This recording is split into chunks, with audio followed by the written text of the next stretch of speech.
স্বনির্ভর হচ্ছেন মহিলারা। কিভাবে হচ্ছেন জানলে অবাক হবেন। বাড়ির কাজের পাশাপাশি মহিলাদের বন্ধুদের মধ্যে নিজেদের যদি একটি গ্রুপ থাকে তাহলে এই বিজনেস করা যেতে পারে অনায়াসেই। করছেন বাঁকুড়ার একদল মহিলা এমন এক বিজনেস যার অর্ডার আসছে দুর্গাপুর আসানসোল থেকে। কি ভাবছেন এ কি বিজনেস? আসলে এটাকে বলে ক্যাটারিং সার্ভিস। একদল মহিলা করছেন মহিলা ক্যাটারিং সার্ভিস। আমরা মহিলা ক্যাটারিং আমরা প্রত্যেকেই মহিলা। আমাদের এটা যুব সমাজ থেকে অন্ধা যুব সমাজ থেকে একটা মহিলা ক্যাটারিং হয়েছে আমাদের নিজেদের নির্ভরের জন্য, স্বনির্ভরের জন্য। আচ্ছা, কজন মহিলা রয়েছেন এখানে? আমরা 12 জন। একজন বলুন, কজন আছেন? 12 জন মহিলা রয়েছেন। এর আগে কোথায় কোথায় কাজ করেছেন? আমরা এর আগে লোকাল অন্ধাতেই করেছি, রামসাগর করেছি, কালিসেন, বিষ্ণুপুর। মহিলা ক্যাটারিং সার্ভিস সচরাচর দেখা যায় না, তবে পুরুষদের সঙ্গে তাল মিলিয়ে মহিলারাও এবার এই সম্মানজনক ব্যবসায় নেমেছেন, রোজগার করছেন, কাটছে আর্থিক সমস্যাও।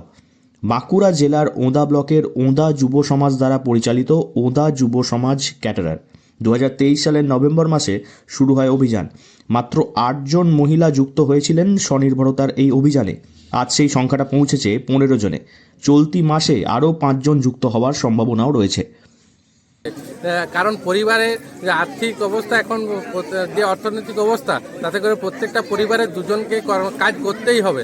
তো যারা মানে মহিলারা প্রথমে ভয় পাচ্ছিল, তো এখন দেখে এগিয়ে এসছে, অনেকেই এগিয়ে এসছে, আরো এগিয়ে আসার ইচ্ছা প্রকাশ করে। কজন মহিলা যুক্ত হয়েছে? এখন 15 জন আছে, আরো 5 জন এই মাসেই যুক্ত হবে।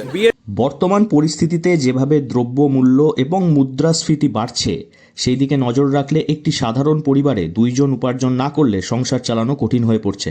সেই কথা মাথায় রেখেই প্রথমে ইতস্তত বোধ করলেও পরবর্তীকালে মহিলা ক্যাটারারে যোগ দেন একাধিক মহিলা। বর্তমানে ওঁদা যুব সমাজ মহিলা ক্যাটারার খাবার পরিবেশন এবং খাবার তৈরি করার কাজ করলেও পরবর্তীকালে ব্রাইডাল মেকআপ করার কথা ভাবছেন তারা। মহিলাদের স্বনির্ভর হওয়ার যে কোনো উদ্যোগই সাধুবাদ পাওয়ার যোগ্য। প্রত্যন্ত বাঁকুড়ার মহিলারাও এগিয়ে আসছেন আধুনিক যুগের সঙ্গে তাল মিলিয়ে। ব্যবসায়িক চিন্তাধারা এবং নতুন কিছু করার অনুপ্রেরণা তৈরি করছেন এই মহিলা ক্যাটারার গ্রুপ। তাদের দেখে আগ্রহী হচ্ছেন ঘরের গৃহবধূরাও।